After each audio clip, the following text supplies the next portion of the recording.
Hi my loves! It's family date na naman namin pero medyo late na ang lunch namin today dahil pagkatapos namin igala ang chikiting, nagutom na rin ng mga tagapag-alaga. Kaya tara samahan nyo kaming itry ang K-Buffet dito sa Cabanatuan City, Nueva Ecija. Kung Korean foods naman ang cravings mo ngayon, my loves, baka gusto mong itry itong na-discover namin. At kapag sinabi kong marami silang Korean menu, as in, parang mauumay ka sa dami ng pagpipilian. Pagpasok pa lang, makikita mo na agad ang iba't ibang pagkain, my loves. May mga ready to cook at mga timpladong meat na malapit lang dyan sa table namin kung makikita nyo. Kaya very convenient kumuha at mag-refill. May section din sila na puro fried foods ang nakaserve. Noong una, ayaw pa nga kumuha ng chikiting kasi baka hindi raw niya trip.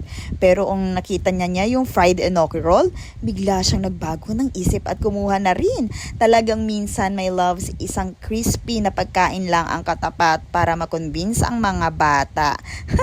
Ang nagustuhan ko rin dito sa K-Buffet ay mayroon silang area na puro salad and fruits at mga minatamis. Yes, perfect talaga itong pangbalanse at pangalis ng umay, lalo na kapag sunod-sunod na ang meat at fried food na kinakain mo. At ayan, nakita na nga niya po yung kanyang fried enoki and siya na daw yung kukuha. Tingnan lang natin kung kaya niyang ubusin yan. And dito nga din pala sa K-Buffet, my loves, may area rin kung saan pwede kang gumawa at magtimpla ng sarili mong sausawan. Kaya kung mahilig ka sa mga maaanghang, matamis, maalat o gusto mong gumawa ng sariling signature sauce, ikaw bahala kung paano mo ito titimplahan.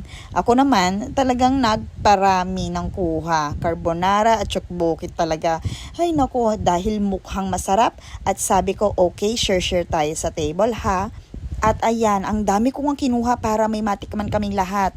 Pero ang ending, ako rin pala ang uubos. Hindi pala nila masyadong trip yung mga kinuha ko kaya ako tuloy yung napilitang ubusin ang carbonara at tteokbokki dahil sayang naman.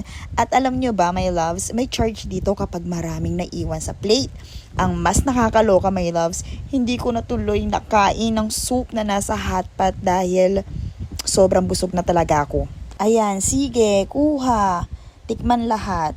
Hay, ang ending, cry na lang si ako. May mga nagse-celebrate din pala ng birthday dito. Kapag may birthday celebrant, kinakantahan nila. So, lalapit yung mga staff, mga ngaruling, at may pa-cake pa. Ang saya lang panoorin dahil talaga nakakadagdag sa lively at masayang atmosphere ng place. Maganda rin ang lugar at marami talagang kumakain noong pumunta kami, kaya siguro medyo maingay that time. Pero expected naman dahil marami families at groups na nag-e-enjoy. Pero overall, my loves, masarap naman ang food at marami talagang pagpipilian. Sa sobrang dami nga ng nakain ko at sobrang busog ko, hindi ko na nga matandaan kung ano talaga ang pinaka-favorite ko. Pero kung gusto mo ng Korean buffet na maraming pagkain, iba't ibang side dishes, fried food, meat, at may mga pang-alis din ng umay, pwede mong i-add itong K-Buffet sa listahan mo kapag nasa Cabanatuan City ka. At kung na-try nyo na rin naman pumunta dito my loves, comment down below kung ano yung pinaka-favorite nyong food at ano yung recommended nyong tikman namin next visit. Yung kagaya nito na super sulit, sobrang mabubusog ka at mag-e-enjoy ang buong pamilya. Kaya hanggang sa susunod na food trip,